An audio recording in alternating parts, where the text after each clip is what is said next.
압도적 재미 매불쇼. 지금 대한민국 혁명의 시기 그 출발점에 있는 듯한 느낌입니다. 이거 끝까지 완수해내야 됩니다.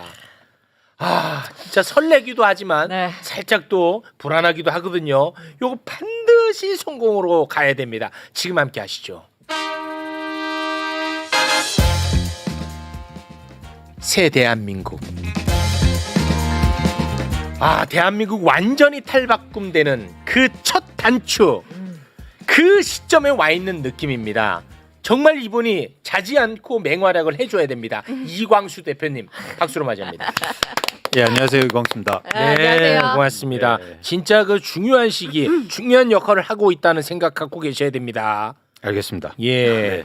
자, 그리고 세상에 궁금한 것이 너무나 많습니다. 오윤의 엄마. 네, 반갑습니다. 오윤혜입니다. 요즘에 본의 아니게 네. 피고소인으로 인지도가 높아진 겁니다. 난리더라. 제 SNS가 막 기사로 나오고 난리예요. 인터뷰 요청이 오고 우와. 네. 매불쇼로 또 선물도 보내주시고 여러 가지 힘을 받고 있습니다. 그 한덕수 씨가 요새 많이 안 좋아. 그러니까 너무 미워하지 말고. 저 전혀 미워하지 않습니다. 미워하지 않습니다. 너무 안 됐어요. 예. 네. 그래도 죄를 지었으면 벌은 받아야지. 받으셔야지. 그래. 생각해보니까 같은 피고소인. 한덕수한테? 아니요, 저는 오세훈. 급이 다르지. 저기는 대통령 권한대행인데. 여기 현직은 아니잖아요. 현직이 아니다. 급이 다릅니다. 네. 알겠습니다. 어쨌든 저도 제 집값이 오르는 것보다는 우리 아이들이 집을 살 수 있는 세상을 꿈꿉니다. 네. 정말로 진심으로. 오윤혜 씨가 예를 들어 지금 사는 집을 팔고 돈을 벌고 딴 데로 가고 이럴 마음이 있다면 뭐 본인 집이 오르면 좋겠죠. 이걸로 막 투기를 하겠다 마음 먹으면 그게 아닌 이상 네. 모두에게 좋은 세상입니다. 부동산이 맞습니다. 안정화되는 것은. 맞습니다. 네. 네. 자, 그 이야기 앞서서 요거 하나만 좀 우리 전문가님과 함께 이야기를 네. 나눠보고 싶습니다. 이재명 대통령이 이제 금요일 대전에서 충청 타운홀 미팅을 가졌거든요. 근데 이재명 정부가 금융기관에 7년간 빚을 갚지 못하는 악성 채무자들의 빚 5천만 원까지 탕감을 해주는 정책을 내놓았거든요. 네. 근데 이것과 관련해 가지고 이 도덕적 회의를 부추긴다고 지금 난리가 났습니다. 네. 그렇죠. 예, 그래서 지금 욕을 엄청 먹고 욕을 엄청 하는 사람들이 있어요. 그렇죠, 그렇죠. 그리고 이거를 키우는 언론도 많고요. 근데 이재명 대통령이 이렇게 분명히 얘기했습니다. 타운홀 미팅을 하는 가장 큰 이유 중 하나, 난 이거를 좀 얘기하고 싶었다. 이렇게 표현을 합니다. 맞습니다. 관련해서 생각을 밝힌 부분이 있거든요. 잠깐 그 장면 영상으로 보고 오겠습니다. 한 번 빚지면 죽을 때까지, 심지어 자식들까지 영영 그 빚은 상속된다. 이 뭐 마귀도 아니고 그러면 안 된다라는 이제 생각들이 생겨난 거예요.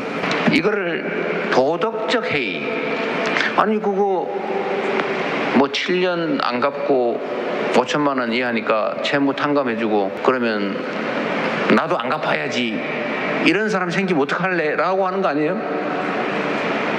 제가 하나 물어볼게요, 여러분. 내가 능력이 되는데, 갚을 능력이 되는데 7년 지나면 탕감해 줄지 모르니까 신용불량으로 7년 살아보시겠습니까? 압류당하고 경매당하고 통장 거래도 못하고 신용불량 등재돼가지고 은행에 거래도 안 되고 월급이나 일당 보수를 못 받으니까 알바도 못하는 삶을 7년 살아보시겠습니까? 전 솔직히 말씀드리면 네, 솔직한 게 좋아요. 이재명 대통령이 저렇게 말씀하시기 전에 저도 솔직히 좀 불만이었어요. 왜 악성 채무를 다 갚아줘? 국민 세금으로. 그래서 조금 좀 속상한 마음도 있고 그랬거든요. 근데 저 말을 딱 듣고 완전 설득이 돼버린 거예요. 그리고 아무도 얘기하지 않는 하나가 있어. 5천만 원까지 빚을 탕감해 준다는 거잖아. 그러면은 세금 5천만 원이 들어가는 걸로 사람들이 생각해. 네, 네. 그지? 네. 아니야. 아니에요? 자, 5천만 원 탕감해 준다며. 아닙니다. 자, 요거는 아무도 얘기를 안 해서 짧게만 말씀드릴게요. 네. 전문가가 있으니까. 네. 은행이 예를 들어서 이지선한테 5천만 원을 빌려줬어. 근데 이지선이 7년 동안 5천만 원을 안 갚아. 네. 그리고 이지선은 삶이 엉망이야. 네. 갚을 가능성도 없어. 신용 불량자가 완전 돼버렸어. 갚을 가능성도 없어. 네. 그러면 이 은행은 5천만 원 갚을 가능성이 받을 가능성이 굉장히 희박하잖아. 네. 그래서 이것을 자산관리공사, 캠코 이런 데서 이 부실 채권을 너 야 은행 5천만 원? 야 어차피 그거 못 갚잖아. 너 못 받잖아. 그러면 내가 그 5천만 원짜리 채권을 한 10만 원에 살게 줘. 산다고? 그러면은 그 10만 원에 사는 거야. 그리고 이거를 탕감하는 거야. 5천만 원이 들어가는 게 아니야. 이 얘기를 아무도 안 해. 맞아요, 제가 그렇습니다. 말한 거? 그렇습니다. 정확하게 말씀하셨고 그래서 대박. 이 전체의 부채 금액 캠코가 아니라 캠코. 발음 정확하게. 아, 죄송합니다. 캠코. 네. 팸코 약간 설마 팸코가 사주겠습니까? 지금. 네. 뱅코가 그렇게 돈이 많아요? 없죠. 캠코. 네, 캠코. 아, 네. 그러니까 이게 추경에서 이번에 4천억 원이 들어가는데 네. 전체의 채무 비율은 그러니까 금액은 뭐냐면 훨씬 더 금액이 커요. 그렇기 때문에 예를 들어서 해당되는 부분 명수가 100만 명이 넘거든요. 정확히 한 113만 명. 그러니까 말씀하신 것처럼 전체 채무의 일부만 사실은 일종의 상환한다고 보시면 될 것 같습니다. 근데 말씀하시는 게 중요한 게 뭐냐면 은행은 어쨌든 이게 상품이잖아요. 네. 대출 상품입니다. 대출 상품을 판 거예요. 근데 그 중에서 상환이 안 된 거를 감안해서 대손 충당금이라는 걸 설정해 놔요. 이미 처음부터. 대손 충당금이요? 예, 그렇죠. 충당금을 설정해 놓고 은행은 벌써 예비를 해 놔요. 근데 실제로 그게 실현이 안 되고 문제가 생기면 말씀하신 것처럼 그런 채권들을 다 묶어서 팔아요. 그러면 예를 들어서 그런 기관들이 있지 않습니까? 싸게 판다는 거야. 그렇죠. 그 기관들은 뭐냐면 그걸 싸게 산 다음에 최대한 받으려고 노력해요. 거기서 이제 문제가 생기는 거예요. 그렇지. 그러니까 예를 들어서 이지선이 5천만 원을 은행한테 빌렸어. 근데 이 은행은 받을 여력이 없어. 못 받아. 얘가 줄 생각을 안 하니까 줄 형편도 안 돼. 네. 그러니까 예를 드는 거야. 조폭이 은행한테 그 5천만 원짜리 그 채권 그 1,000만 원에 내가 살게. 1,000만 원에 사가는 거야. 네. 그런 다음에 얘를 막 주리를 틀어가지고 5천만 원을 받아. 받아내. 그렇죠. 그럼 대박 나는 거잖아. 그렇죠. 이런 식. 그렇습니다. 그래서 여러 가지 문제나 인권 침해 등 문제가 굉장히 심각해지는 거거든요. 그걸 이제 대통령이나 정부가 예산을 통해서 감면하고 탕감해주겠다 이런 계획인 거죠. 그리고 그 탕감 조건도 사실은 명확한 게 뭐냐면 아까 말씀하신 것처럼 5천만 원 이하 7년 이상 이게 이제 조합되는데 중위소득 60% 이하고 처분 가능 자산이 전혀 없을 경우에 100% 탕감이고요. 그다음에 최대 80% 감면해 주는 그 부분은 뭐냐면 재산이 어느 정도 있거나 이 정도는 80% 감면해 준 다음에 10년 동안 분할 상환하는 조건이거든요. 그래서 조건도 상당히 까다롭다. 네. 그래서 이제 그 말씀을 드리는 거고 저는 아까 이제 저희가 들은 같이 대통령 말씀에 대해서 좀 생각해 볼 지점이 두 가지가 있습니다. 네네. 첫 번째는 뭐냐면 이제 관점이 좀 다른 거예요. 그동안 이제 은행이라든지 빌려준 사람 입장에서 관점을 보는 게 아니라 그걸 빌려 못 갚는 사람 입장에서 얘기하는 거잖아요. 네네. 사실 이 지점이 저는 놀랍습니다. 네. 그러니까 왜냐하면 저는 정치인이나 이렇게 정책을 만드는 사람들이 가져야 될 가장 중요한 덕목은 측은지심이라고 생각해요. 상대방 입장에서 생각해 주는 거. 그 얘기를 사실은 한 거잖아요. 네. 그러면서 어떤 얘기를 하냐면 나중에 그런 수요자들을 만나봐서 실제로 어떤 정책이 필요한지도 한번 알아봐라. 네, 그 얘기를 해주려고. 예, 예. 자, 이렇게 이야기를 했음에도 불구하고 성실하게 빚을 갚아왔던 사람들은 열받는단 말이야. 그럴 수 있죠. 그럼에도 불구하고 그래서 이재명 대통령이 그동안에 성실하게 빚을 갚아왔던 사람들 이 사람들이 지금 화가 많이 날 테니까 네. 그런 사람들을 한번 모아서 너네 같으면은 어떤 해결책을 내놓을 거냐 한번 물어봐라. 그러면 본인들도 이해할 것이고 거기서 또 새로운 아이디어도 나올 것이다라는 얘기를 해요. 그 실무자한테. 네. 그 장면도 영상으로 준비가 되어 있거든요. 자, 그 장면 잠깐 보겠습니다. 성실 상환자에 대한 채무 조정 방안 정리된 거 가지고 계시죠? 그거 아주 요약해서 간략하게 설명 좀 해줄래? 그거 좀 하고 지나갈게요. 아까 사실 궁금했을 텐데. 예, 금융위원회 사무처장입니다. 이번에 저희가 추경에 반영한 네, 제가 소개 한번 드리면 이분이 그분이었군요. 이번에 부동산 대출 제한 조치를 만들어낸. 네, 너무 좋아해. 공무원이 너무 좋아해. 잘하셨습니다. 네. 예, 상환 능력이 없으신 분은 감면, 어려우신 분들은 채무 조정 이렇게 했고요. 성실 상환자분들의 불만 이런 거 저희가 공감은 하고 있는데 그분들도 저희가 그동안 많은 정책적 지원을 해왔습니다. 언제 시간을 한번 내가지고 이번에도 그 사실 주택 대출 관련 정책도 전문가들을 모아서 의견을 꽤 들어서 잘 정리하신 것 같아요. 예. 아주 잘하셨고요. 이제 소상공인들 부채 문제는 열심히 노력을 하셔도 현장에서는 잘 체감을 못하거나 왜 이렇게 하지? 이런 것들이 꽤 있을 수 있어요. 그 해당되는 사람들을 좀 모아가지고 당신이 금융당국이라면 어떤 걸 할 수 있겠냐, 하고 싶으냐를 꼭 물어봐서 검토를 한번 해보십시오. 이게 소위 수요자 중심 행정인데 빚지고 있는 소상공인들 한번 다 모아가지고요. 집단 토론 한번 해보십시오. 알겠습니다. 제가 이런 것도 하는 이유 다 이유가 있거든요. 우리 공무원들 보고 좀 뺏기라고 하는 얘기인데 어쨌든 필요로 한 게 뭔지를 그 사람들 입장에서 발굴해가지고 검토하는 게 중요한 것 같아요. 예, 그거 한번 별도로 한번 부탁드립니다. 예, 책상머리가 아닌 현장에서 한번 다시 검토를 해보도록 하겠습니다.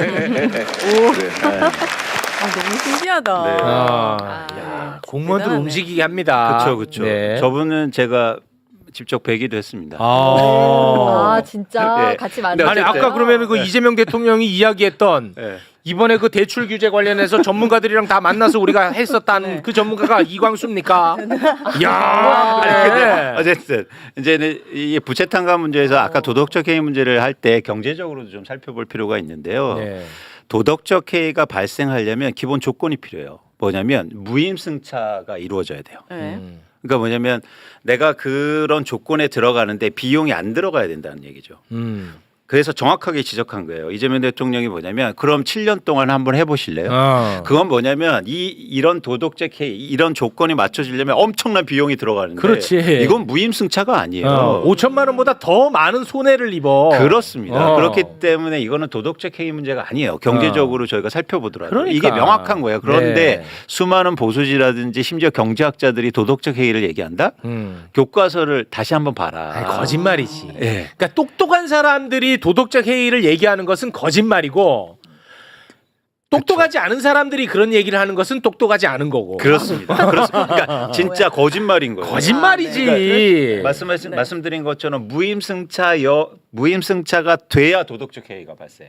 무슨 말인지 알아들었어? 무임승 돈 안 내고 타는 거. 아니 그러니까 예를 들어서 5천만 원을 탕감해 주는 게 너무 부러운 사람이 있다고 칠게. 네. 그러면은 너무 부러워가지고 그러면 5년 동안 자기가 알바도 못하고 하면서 5천만 원 이상 손해를 본다는 거야. 그럼요. 그렇죠. 카드값 하루만 밀려도요. 미친 미친 듯이 카드 회사에서 전화 오고 독촉하고 제 장난도 아닌데 네. 내 생활이 불가능한 사람들이 7년 동안 생활했는데 그건 무임승. 그럼 5천만 원보다 더 많은 손해를 입는다는 거야. 네. 그렇죠. 예. 이해했습니다. 그리고 좀 더 근원적으로 저희가 문제 지적을 하고 싶은 건 뭐냐면, 그러니까 5페이지 자료 5번을 한번 보여주시면 결국엔 이 발생 원인의 근본적인 게 뭐냐면 팬데믹이었거든요. 네, 코로나19 때 사실은 특히 자영업자, 영세자영업자를 중심으로 해서 문을 닫게 하지 않습니까? 영업 시간도 제한하고 강제로. 예, 그러면서 영업을 못 하니까 문제가 커지는데 대출을 그래서 증가시키면서 맞아요. 참으라고 그랬어요. 네. 그런데 그 상황이 어땠냐면 다른 나라하고 한번 비교해 볼게요. 이 코로나19를 대응하는데 다른 나라들은 정부가 예산으로 엄청난 지원을 해줬어요. 그런데 우리나라는 가장 낮은 비율로 지원해줬고 그 차이를 어떻게 했냐? 개인이. 대출 받아서 네. 버티라 한 거예요. 네. 그렇습니다. 결국에는 공적인 목적을 통해서 수많은 자영업자분들이 사실은 희생을 한 거죠. 그렇죠. 이런 부분에 대해서 정부가 아무 책임을 안 진다? 그거는 진짜 그거는 그건 아닙니다. 배째라지 그게. 그건 왜 정치하고 정부가 왜 필요한 겁니까? 그렇지. 대한민국에서 안 하려면? 맞아요. 그렇기 때문에 이런 부분에 대해서 책임을 명확하게 지어줘. 그래서 네. 우리가 정부를 믿고 나중에 이런 일이 생겼을 때 따르지. 믿고 따르는 거 그렇지. 아닙니까? 그런데 안 해주면 누가 믿고 따르겠어요? 그렇지. 누가 전쟁 나오는데 가서 싸우겠어요? 맞습니다. 그러니까 그런 차원에서는 굉장히 중요한 정책이고 네. 그리고 의미가 있는 정책이라고 보는 겁니다. 네. 아유 너무 감사하고요. 네. 그런데 그 부동산 정책 관련해 가지고 70억 자산가 주진우 의원 같은 사람들이 네. 어마어마하게 비난하고 있잖아요. 그렇죠. 좀 돌아버리겠습니다 저는. 그러니까 저는 이런 분들이 너무 서글프다고 전 말할게요. 근데 얘네들이 뭐냐면 항상 비난할 때 서민들 서민을 운운하면서 자꾸 얘기해요. 아. 전 윤석열이 계속 서민을 얘기한 것도 정말 화가 났거든요. 네. 근데 이어받아서 또 서민을 얘기한단 말이에요. 그렇습니다. 그런데 의외로 언뜻 들으면 그럴 듯해요. 그럴 듯해. 그게 문제예요. 그게 문제야. 그게 그러니까 문제야. 먹히지. 그렇죠. 어. 그러니까 지금 주진우 의원이 뭐라고 얘기하냐면 이제 가장 이게 논리가 뭐냐면 자 대출 규제로 쉽게 말해서 투자나 투기로 집을 못 산단 말이에요. 그러니까 어디를 보시냐면 같이 볼게요. 네. 이게 4번 주진우 페북입니다. 페북입니다. 네. 뭐라고 얘기하냐면 자 대출 규제에서 쉽게 말해서 다주택자들이 집을 못 산다는 얘기예요. 그러면은 다주택자들이 집을 못 사면 전월세 물건이 줄어들 수 있다. 그러면 전월세 가격이 폭등할 거고 그럼 서민들이 엄청나게 고통받을 수 있겠다는 얘기를 하는 거예요. 그렇습니다. 그래서 뭐냐면 이거는 결국엔 서민한테 엄청난 피해를 입히는 정책이다. 그렇습니다. 그럴듯하죠. 그럴듯해. 뜻하죠. 풍선 효과 나타날 것 같아요. 그럴듯해. 아니 그러니까 생각해 보세요.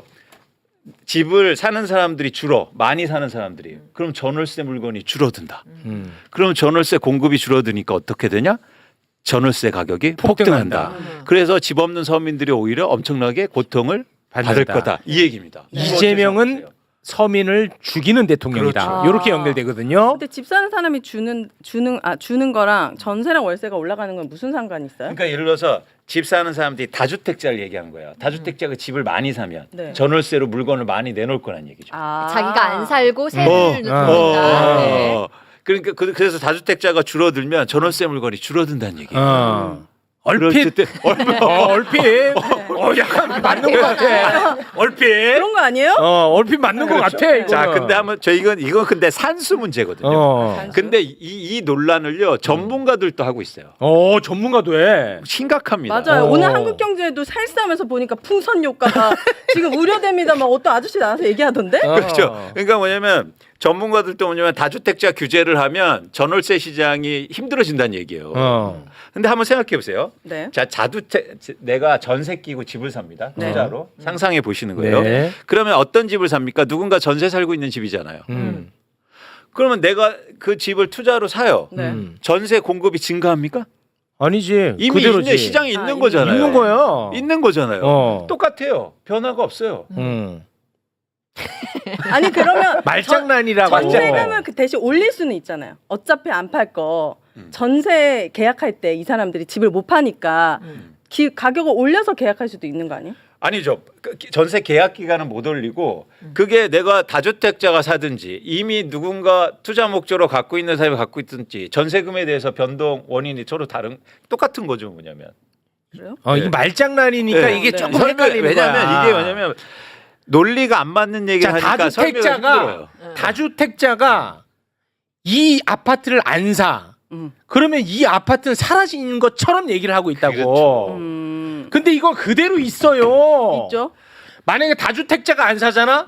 그러면은 다주택자 A가 안 사, B가 안 사, C가 안 사. 그럼 서로 안 사. 가격이 떨어져. 그럼 내가 사. 이놈아. 그렇지. 필요한 사람이 그럼 사겠죠? 내가 싸게 사 오히려. 그렇죠. 근데 만약 어. 최욱 씨가 사잖아요. 그럼 어떻게 됩니까? 그 집이 누군가 전세 살고 있는 사람이 나가면서 그러면 전세 수요가 증가해서 집값이 전세 가격이 오를 수도 있죠. 그렇게 생각하면 안 됩니다. 최욱 씨가 그 집을 사면서 뭐가 생겼어요? 전세 공급이 생겼죠. 살고 계신 내가 살고 있는 그렇죠. 전셋집 있잖아. 시장 차원에서 아. 지금 재고 시장에서는요 변동이 없는 거예요. 그렇지. 이거를요 말장난으로 하는 거라고. 이거를 진짜 그래서 다주택자가 많아지면 전월세 시장이 안정된다는 이상한 논리를 이거 진짜 웃기는 논리야. 이건 산수거든요. 이해하셨죠? 뭐냐면 자 누군가 이미 다주택자가 집을 갖고 있다고요. 새로운 다주택자가 사든 투자 목적으로 이미 갖고 있던 똑같은 거예요. 똑같다고. 그러면은 전월세가 폭등할 것이다. 말이 안 되는 거. 이것 그것도 말도 때문에 안 오르는 돼요? 건 말이 안 되는 겁니다. 아. 말이 안 되는 거예요. 그러니까 예를 들어서 주택의 공급이 줄어서 건설되는 게 줄어서 임대차 시장이 불안이 돼서 전월세 가격이 오를 수는 있어도 그건 오르지. 다주택자가 사든지 말든지 전월세 가격에 영향을 전혀 못 미친다고요. 지금 근데 주진희 의원이나 보수나 보수 언론들은 전부 다 그 얘기를 하고 있다. 그래서 서민들 공급은 다주택자가 하는 것처럼 얘기를 해요. 공급을 그 사람들이 공급하는 게 아니야. 이미 공급되어 있다고. 이 그렇죠, 사람들아. 그렇죠. 그래서 오히려 어휴, 저 오윤해 저. 왜 이렇게 똑똑해졌어 저 사람? 똑똑한 게 아니라 이거. 산수야. 아니 이거 산수, 초등학생도 아는 문제야. 아니 이미 아파트는 다 지어져 있잖아. 그렇죠. 아이고, 그래서 이 화내지 말고. 네. 답답하네, 재고 진짜. 시장 그러니까 왜 이런 논리가 들어오냐면 그래서 무주택자 당신들 이런 규제 좋아하지 마. 그래서 더 화내야 돼 이런 식으로 논리가 구성되기 때문이에요. 네. 그래서 이걸 명확하게 할 필요가 있습니다. 네. 다시 말씀드리면 다주택자가 집을 한 채 사든 두 채 사든 전월세 가격에 전혀 영향을 못 미친다. 네. 그거는 뭐냐면 이미 재고 시장에서 구성되어 있는 상황이기 때문이에요. 그렇습니다. 네. 네. 전세자금 대출에도 이 6억 규제가 포함되는 거예요? 이거는 주택 살 때만요. 아 전세자금은 상관없어요? 전세자금은 이제 전세자금 대출도 이제 계속 줄일 예정인데 직접적으로 영향은 여기에는 없습니다. 그래서 이게 전세다주 대출도 사실 고민해 볼 필요가 있다는 거예요. 왜냐하면 전세 대출을 계속 해줘서 최근 10년간 전세 대출이 거의 200조 원, 100배가 증가했어요. 네. 그런데 그 전세 대출 다 어디로 갔습니까? 은행이요. 어디로 갔는데? 어디 가? 아니 전세 대출을 받아서 네. 집주인한테 줬잖아요. 아 그렇죠. 그래서 집주인은 그걸 받아서 또 집을 산다든지. 그렇지. 그래서 시장의 불안, 즉 가격을 상승시킨 원인이었다고요. 그렇지. 그래서 지금 정부는 과감하게 이 전세 대출도 줄이겠다는 방향성이에요. 근데 당장 뭐 보면 임차인들, 특히 전월세 사는 사람들, 야 전세 대출 줄인데 큰일 났어. 그런데 근본적으로 보면 집값과 전세 가격은요 정확하게 상관관계. 하고 인과관계를 갖고 있어요. 집값이 오르면 전세값도 오르는. 그렇습니다. 그렇습니다. 그래서 일시적으로 어려움은 겪을 수 있어도 무슨 얘기냐면 전세 대출이 줄어서 그런데 근본적으로 장기적으로 보면 집값 안정에 도움되면 당연히 전세 가격 안정에도 도움이 될 거예요. 네. 전세는 우리나라에밖에 없다는데 이 전세는 좋은 제도예요? 전세 제도가 있기 때문에 집값을 올리는데 견인하고 있죠. 그렇죠. 아 예. 올리는데 예. 그럼 별로 안 좋은 건가? 그러니까 근본적으로 안 좋은 건데 뭐냐면 사실은요 전세 제도가 있기 때문에 우리나라 임차인들 특히 무주택자분들이 상대적으로 임대료가 낮은 건 사실입니다. 아 네. 그래서 서로 밸런스가 맞는 건 맞거든요. 네. 그런데 이게 너무 그동안 과잉됐다는 거예요. 쉽게 말해서 수많은 갭 투자들에 투기하는 사람들이 전세로 레버지를 일으키다 맞아요. 보니까 그렇지. 가장 큰 문제가 뭐였습니까? 전세 사기요. 전세 사기. 이거는 진짜 심각한 진짜 문제야. 혼내야 돼요. 그렇죠. 내가 가진 자산이 전부 다 전세인데 맞아. 그거가 사기당하는 있었지 않습니까? 네. 이런 문제 때문에 사실은 전세 제도에 대해서도 저희가 고민할 지점이 있는 거죠. 그래서 지난번도 얘기했지만 이재명 정부가 사실은 용기를 낸 거예요. 네, 용기 낸 겁니다. 쉽게 말해서 대출은 줄이지만 집값 부동산 시장을 안정시켜 줄게요. 대신 일시적으로 어려움을 우리가 같이 감내해 보시죠. 네. 이런 식으로 메시지를 전달했는데 네. 사실은 저는 여론이 굉장히 그런 부분에 대해서 너무 좋은 게 사실은 굉장히 긍정적이라는 거죠. 네. 지금 이 부동산 정책에 대해서 긍정적으로 판단하는 여론이 훨씬 더 높거든요. 굉장히 합리적 판단이 있어야지 여론이 좋을 수 있는 건데. 그렇습니다. 그 참 시장이 지금 합리적으로 판단을 하고 있어요. 그렇죠. 근데 저는 약간 걱정이 되는 게 이게 일시적일까 봐. 그럴 수 있어. 근데. 그래서 이제 숫자가 나와줘야 됩니다. 숫자가 얘기냐면, 나와줘야 돼. 자, 내가 나 인내할 거야. 나 조금 괴로워도. 근데 집값이 떨어지면 이제 되는 거예요. 그래서 이제 집값이 하락하고 시장이 안정되는 모습을 실제로 보여줘야 돼요. 그렇죠. 그런 차원에서 이제 의미 있는 지표들이 나오기 지표를 시작하는데 보여주세요. 제발 말로만 하지 마시고. 집값이 예, 일본을 보시면 집값이 하락하기 시작했습니다. 진짜요? 1주 만에요. 예. 일주일 만에? 놀랍죠. 와, 예. 진짜요? 6월 네 번째 주 정책이 나올 그 당시에 서울의 아파트 가격이 그러니까 부동산 114 기준으로 해서 0.5%가 올랐는데요. 주간으로 드디어 7월 첫째 주에 0.02%의 하락세를 보였습니다. 근데 오. 0.54가 올랐는데 0.02는 너무 조금 떨어진 거 아니에요? 추세가 중요하니까. 추세. 추세. 그리고 그러니까 이 폭이 크지 않습니까? 네. 지금 그렇죠. 이게 사진으로 보면 분홍색이 오른 거고 네. 파란색이 떨어지는 거잖아요. 맞습니다. 근데 이게 약간 반대로 된 것 같은데 지금 오른 지역은 좀 내려가고 지방은 좀 올라가고 이런 거예요? 그렇습니다. 와, 이건 너무 좋은 거네. 그렇죠. 우와. 방향성이 조금씩 아. 잡히고 있는 거예요. 오. 그걸 얘기했잖아요. 정부가 뭐냐면 자 수도권의 부동산은 과열됐고 네. 지방은 좀 어려운 게 사실이에요. 그렇습니다. 그래서 미분양 주택도 좀 사주고 예. 의미 있는 부양 정책이 그러니까 회복이 필요한 거 아니냐 이런 메시지를 전달했는데 시장에서 정확하게 그런 모습을 야, 보여주고 있는 이건 거예요. 신기하네. 네. 오. 그래서 정확하게 좋은 말씀하셨는데 어쨌든 우리가 수치로 일단 보여주고 있다. 네. 두 번째는 거래량도 중요한데요. 거래량. 다음 페이지를 같이 보시면 네. 6월 27일 날 정책이 나오지 않았습니까? 6월 27일 서울의 네. 아파트 거래량이 하루 동안 389건이 거래됐는데 네. 이게 줄어들기 시작합니다. 아. 그러니까 과열된 게 진정되기 시작했다는 거예요. 진정 국면이구나. 그래서 사람들이 이제는 막 패닉해서 사는 게 아니라 대출을 일으켜서 조금씩 이제 진정하고 시장도 보기 시작했고 아. 이제 기다리기 시작했다는 걸 지표에서 정확하게 보여주는 거죠. 네. 근데 얼만큼 떨어지는 게 적정 가격이에요? 예를 들면 그걸 이건 너무 다 또 상대적이라 그런가? 대략적으로 평균 내가 집을 살 사람이면 사고 싶어요. 네. 그러면 대략 뭐 7%가 떨어졌다, 뭐 몇 프로가 떨어졌다. 그때쯤 사야 될 거 아니에요. 그런데 그게 이제 명확하게 지표로는 표현될 수 없지만 일단 지금 상황을 말씀드리면 서울의 아파트가 100채가 있다고 가정하면 네. 그 중에서 중간 소득의 가구가 대출을 최대한 일으켜서 살 수 있는 아파트의 양이 6채밖에 되지 않습니다. 뭔 말이에요? 100채 중에 6채요? 그러니까 100채 중에서 내가 정상적인 그러니까 소득 활동을 하고 아. 대출을 일으켜서 살 수 있는 아파트가 6채밖에 채. 되지 않는다고요. 그 정도로 너무 그만큼 너무 집값이 너무 높다는 비싸다는 거야. 거예요. 아. 이게 저는 평균적으로 몇 채 정도를 보고 있냐면 최소한 25채 정도요. 아, 25채. 아. 예. 100채 가운데. 그렇죠. 그렇게 돼야 우리가 쉽게 말해서 무리한 대출도 안 일으키고 조금 이렇게 집을 사는 걸 좀 여유 있게 살 수 있다라고 저희가 판단할 수 이런 거는 있게 되는 어디서 거예요. 확인할 수 있어요? 100채 중에 25채 정도가 그거다. 이거는. 이분이 계속 얘기해 주세요. 계속 얘기해 주세요. 이거는 주택금융공사라든지 주택금융공사. 네, 이런 데서 이제 보실 수 있는데 이 정도의 주택 수가 되려면 지금의 주택에서 지역별로 차이는 있겠지만 2022년도 수준으로 집값이 돌아가야 됩니다. 2022년도 수준 2022년. 집값이 하락했을 때 그 음. 정도 수준으로 돌아가면 네. 한 15채에서 20채 정도로 돌아올 수 있어요. 돌아갈 수 있나요?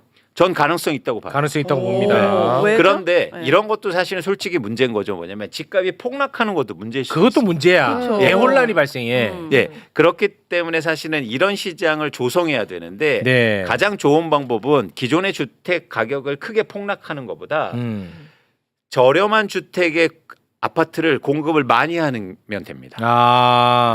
공공주택 같은 거네요. 그렇죠. 어. 그렇죠. 근데 앞으로의 시장은 뭐냐면 우리가 공공주택으로 하면 선입견이 있어요. 맞아요. 뭐냐면 부시공사. 질이 낮고 맞아요. 문제가 있다. 음. 저는 이제 앞으로 공급될 공공주택은 질 좋은 공공주택이 그렇죠. 돼야 됩니다. 네. 이게 왜 중요하냐면 전 세계에서 이렇게 고급 승용차 있잖아요. 뭐 벤츠라든가 고급 스포츠카 네. 이런 데를 제일 안 타는 나라가 어딘지 아세요? 개인이? 나라요? 예. 개인이 제일 안 타는 나라. 일본! 일본은 많이 타지 않나? 아 그런가? 우리나라가 제일 많이 타 내가 볼 때. 그렇습니다. 그리고 우리나라 많이 뉴욕 탈 거. 이런 데가요. 뉴욕 많이 타. 네. 가장 안 타는 나라가 중에 하나가 뭐냐면 스위스입니다. 스위스 안 진짜요? 타요? 예. 스위스가 1인당 국민 소득이 우리나라보다 3배 높거든요. 네. 시계만 사나? 왜 그러지? 그런데 왜 고급 승용차를 안 사냐면 너무 비싸? 공공버스가 벤츠기 때문이에요. 오. 공공버스가 벤츠예요? 네. 그리고 되게 안락하고 좋으니까. 그러니까 공공의 시설이 좋으면 질이 좋으면 그러네. 개인의 탐욕이 줄어듭니다. 그렇지. 그럴 수 와, 있겠다. 이거는 굉장히 철학적인 문제야. 예, 그러니까 뭐냐면 지금 우리나라는요 와. 공공의 시설이 너무 나빠요. 아. 그래서 막 버스 이렇게 하고 타는데 가장 열망하는 게 뭡니까? 나도 빨리 차 사서 나 혼자 편하게 다닐 거야. 우리나라는 어떤 나라인 줄 아세요? 더 많이 태우려고 지하철이 의자를 빼는 나라입니다. 아 너무하네 진짜요? 아니, 지하철 롤스로이스로 바꿔. 진짜 아니 다 누가 한 겁니까? 오세요? 누구야? 네. 누구죠? 아 진짜 오. 아니 서울시가요. 네, 서울시. 더 많이 타라고 의자를 빼요. 공공시설 더 열악해지는 거예요. 그러다 아. 보니까 더 개인의 탐욕과 욕망이 커지는 커지지. 거예요. 맞아. 이거 굉장히 철학적인 문제야. 공공시설이 질이 좋으면 지금 우리나라의 욕망이 떨어져. 강남에 재건축하면 다 수영장 만듭니다. 단지 내. 우와. 왜요? 공공수영장이 다 질이 나쁘니까. 아 이거 좋았다. 나 지금. 혼자 잘 살 거야. 이거 좋았어. 그래서 전 이제 앞으로 우리가 지향할 바는 뭐냐면 공공의 시설의 질을 높이자는 거예요. 그렇지. 그래서 이재명 대통령이 LH 직접 보고 받는다고 불렀어요. 했어. 그게 저는 이게 다 연결선상에 있는 거예요. LH를 왜 불렀게요? 이제 공공주택을 만드는데 질 좋고 그리고 좋은 주택을 만들어내. 그렇지. 이거예요. 너무 좋다. 어떻게 했냐면 그동안 LH가 가장 큰 문제였어요. 뭐냐면 LH가 신도시를 개발하는데 땅을요. 우리나라는 강제로 다 수용합니다. 그렇지. 강제로 수용해 버려요. 그래서 토지 정리를 예쁘게 다 해놔 LH가. 그다음에 민간 건설사한테 그냥 팔아요. 그럼 미친 거지 뭐 하는 사실은. 뭐야 죽 써서 개 주는 그렇지. 좋았어. 거야? 뭐 하는 거예요? 왜 이렇게 뭐 하는 하는 거예요? 짓이야? 맞아요. 그거 이재명 대통령이 이번에 얘기했어. 이거 뭐 하는 짓이냐고. 이게 뭐 하는 거야? 그렇죠. 그래서 그거 민간한테 주지 말고 이제 앞으로 할 건데 우리가 이제 공급할 건데 대신 질 좋은 공공주택을 공급해서 개인의 탐욕을 줄이고 그렇지. 욕망을 줄이고 우리나라 진짜 살기 좋은 나라가 되는 거예요. 살기 좋은 나라 돼. 그때 되면은 무슨 모랑자인지 뭐 이런 거 의미 없어진다니까. 그 욕망이. 당연하죠. 왜냐하면 공공주택이 너무 좋은데. 그렇죠. 굳이 우리가 단지 내 수영장에 있을 필요 있습니까? 어. 바로 앞에 가면 너무 싼. 더 좋은데. 너무 좋아요. 막 호텔 수영장 같아. 와. 그러면 우리가 굳이 개인의 욕망을 막 하면서 서로 막 짓밟고 나 저 살 거야 나 그런 거 강남에 없어. 살 거야 이게 없어진단 근데 말이야. 맨날 없어진다니까. 뉴스에 뭐 임대 아파트다 했는데 수리 신청하면 막 10년 걸리고 막 벽지 뜯어지고 막 이런 거 보니까 그럼 이제 그런 걸 이런 거 이제 제대로 지었으면 다 살고 맞습니다. 싶지. 맞아. 강남에 재건축을 하잖아요. 그럼 공공주택을 건설하는 게 의무예요. 그런데 어떻게 짓는지 아세요? 따로 입구에 지어놓고 맞아. 페인트 색깔을 다르게 해요. 다르게 맞아. 진짜요? 진짜 그렇게 와. 충격적이지 않습니까? 충격적인 일이야. 이건 미친. 그러면 미친 누가 사회야. 공공을 기대하면서 내 욕심을 줄이겠습니까? 맞아. 나라도 빨리 돈 벌어서 그렇지. 나라도 대출 빨리 받아서 빨리 그래서 받은 나는 데가 아까 박구영 교수님 얘기한 것처럼 악마의 사다리 먼저 탈 거야. 이런 욕심이 맞아. 커지는 거예요. 그 욕망을 뭐라고 할 수가 없어요. 그렇죠. 그건 본능이야. 본능이야. 그래서 공공이 나서야 되는 겁니다. 그렇죠. 와, 너무 좋다. 오늘 미친다. 오늘 아우, 너무 좋은데. 네. 그런데 저는 그 길로 가고 있다. 정부가. 그래서 너무 가슴 뜨거워요. 근데 그게 갑자기 차가워질 수 있다니까. 맞아요. 그래서 그런 이상한 마타도가 생기지 않게끔 주무시지 말라는 겁니다. 그래야 이재명 정부도 아니 용기를 가질 수가 있어. 맞아요. 제가 여기 방송하러 오는데 이제는 그 야당에서 플랜카드 붙이고 있습니다. 예. 이제 부동산 정책 계속 하는 거예요. 계속 뭐라고 하냐면 나올 거야. 다시 옛날로 돌아갈 거다. 부동산 폭등 만들 거야. 진짜로 근데 시장이 안정되지 않고 가격이 오르기 시작하잖아요. 그럼 사람들이 이제는 안 돼. 생각을 바꾸기 시작하는 그러면 거예요. 끝나. 네. 그래서 진짜 부동산 시장이 진짜 중요합니다. 진짜 중요해. 잘 됐으면 네. 좋겠어. 아. 그래서 너무 힘을 지금 받는 거예요.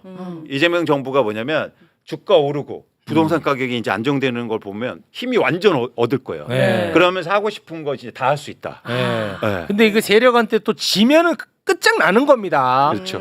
이 진짜 중요한 절체절명의 시기야 지금. 그렇죠. 그래서 저는 어휴, 최욱 정말. 씨하고 매불쇼에서 이 부동산 얘기하는 게 얘기를 해주시는 게 너무 감사해요. 아 이거 진짜 이거 너무 감사해요. 절체절명의 시기이기 때문에. 왜냐하면 부동산 얘기를 잘 안 하려고 안 해요. 하지. 특히 진보 매체에서. 안 해. 그래요? 왜냐하면 옛날에 아픈 기억이 있기 트라우마. 때문에. 네, 그래서 그거는 그대로 남기고 이겨야 될 거 아닙니까? 이겨내야 돼. 이겨내야죠. 이재명 대통령께서 매부쇼를 보시는 것 같아요. 제 느낌. 왜냐면 정책 토론하실 때 소금물이라는 단어가 나왔잖아요. 나왔잖아. 너무 신기한 거예요. 네. 네. 이제는 밝힐 때가 됐습니다. 태풍 씨도. 잠안 자고 나만 자고 주무시지 말고 매부쇼는 보고 주무시기를 대통령님. 아 진짜 근데 저희발 제발 이 여론이 세력한테 지지 않았으면 맞아요, 좋겠어. 맞아요, 난 너무 맞아요. 불안해 근데. 맞습니다. 저도 주진우 등등 지금 난리거든. 거기는 근데 망할 힘도 없다고 뉴스에 나오더라고요. 그 당이 지금 아. 망할 힘도 없다고 아니, 지옥의 문으로 아니, 가고 근데 있어요. 그렇게 만만하게 보면 안 돼. 아, 만만하진 않겠죠. 왜냐하면 국민의 힘만 존재하는 게 아닙니다. 토건 세력들, 네. 많겠죠. 건축 세력들 언론들. 어마어마하게 많습니다. 음. 언론 다 그렇습니다. 네.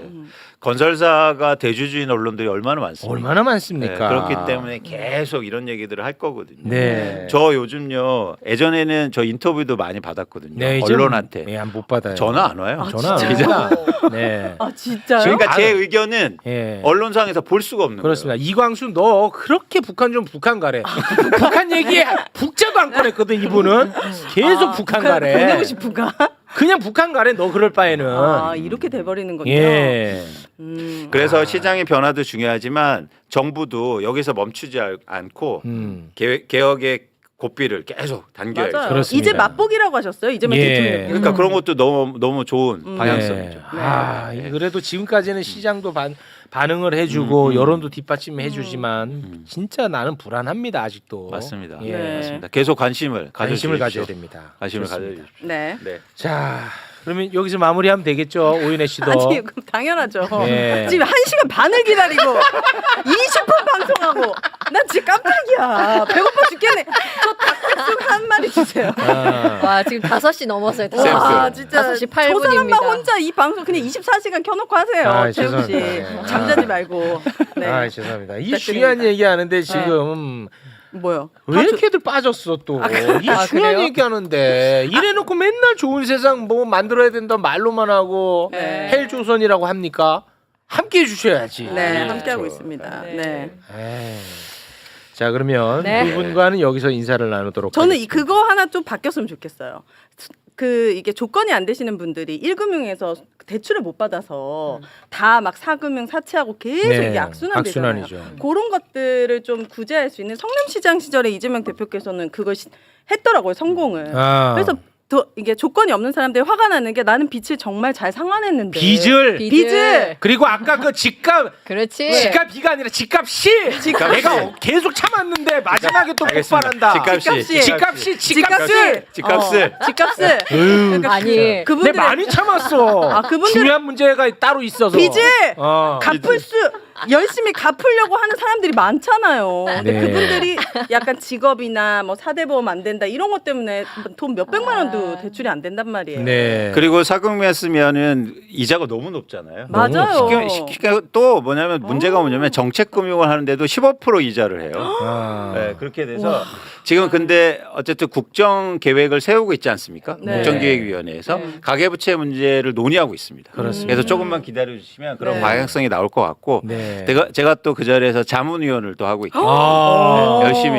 열심히 또 참여해서 와 대단하시네. 잠 안 자고 그런 자문위원 하면은 돈을 받아요? 안 주는 조금 주는 것 같기도 하고 안 주는 것 같기도 그냥 하고 차비 정도 정확히는 아 주겠죠. 건합이. 네. 아. 일확천금을 누리려고 지금 거기 하겠습니까? 지금 이 진정- 대통령실에서 아니 이 진정성을 내가 알리고 싶어서. 아니요 돈으로 하는 건 아닙니다. 그냥 그러니까. 차비 돈 많이 차비. 준다고 해도 솔직히 이재명 정부 대통령실 들어가고 싶습니까? 저는 새벽 6시 일어나서 전 죽어도 안 하죠. 출근도 못 하는데 절대 안 하죠 저는. 보통 분들이 하는 게 아닙니다, 예. 진짜. 죽어도 부를 일도 없고 네. 해서도 안 되고 나 같은 인간이 하고 싶은 마음도 없고. 근데 이제 참여를 떠나서 목소리는 내야 돼요. 목소리 내야 됩니다. 그건 되게 중요합니다. 예, 저희가 무슨 중요합니다. 직을 받는다는 게 아니고 예, 목소리 가서 내야 제 돼. 목소리 낼 수 있잖아요. 그렇지. 그래서 열심히 저도 그게 내는 감사한 거죠. 거야. 저도 바쁜데 네. 저는 자신의 신념을 다해서 맞아. 열심히 도와주고 싶은 그러니까 거죠. 이거를 알리고 싶어서 네. 제가 잠깐 아유, 여쭤본 겁니다. 네. 요즘 왜 응원합니다. 이럽니까? 나라가 저한테 좋아지니까 부담스럽게. 나라 대한민국. 왜냐하면 나는 이 진짜 옛날부터 좋습니다. 너무 말이 안 되는 나라라고 생각했어요. 그렇죠. 예전부터. 너무 사랑하지만 예, 우리나라는 내가 제일 사랑합니다. 제일 사랑하는 거 알죠? 그렇지만 이 부동산 문제가 이해가 안 가는 거야. 맞아. 나는. 이거 진짜 심각하죠. 예, 진짜 문제의 가장 큰 근원이 사실 부동산 문제. 그렇습니다. 이게 개혁돼야 됩니다. 개혁돼야 네. 됩니다. 그러면 진짜 우리나라 진짜 대한민국 네. 좋은 대한민국 간다. 그렇습니다. 고맙습니다. 네. 네. 자, 그러면 오늘은 여기에서 마무리 짓겠습니다. 함께해 주신 두 분 진심으로 고맙습니다. 감사합니다.